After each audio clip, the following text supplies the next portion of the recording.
known for a long time that in the event that the United States and Iran went to war, the likelihood of a terrorist attack would increase significantly. We know this, for example, because of a Lebanese Hezbollah terrorist operative. Lebanese Hezbollah is Iran's primary proxy, who was convicted in New York on terrorism charges years ago.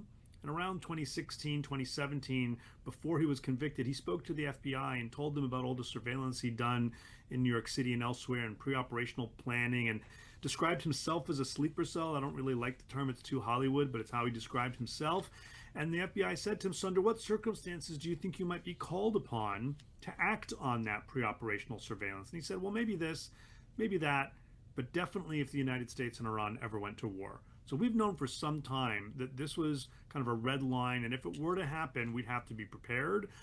Said that the term sleeper cell to you is too Hollywood, but there have been concerns that sleeper cells could be activated since this war broke out.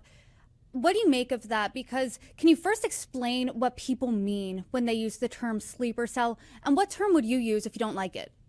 To me, the term sleeper cell is just too Hollywood. It implies someone who was sent to the United States under deep cover for the express purpose of carrying out attack at some point in the distant future, something like the Americans in the Russia context, but for terrorist purposes.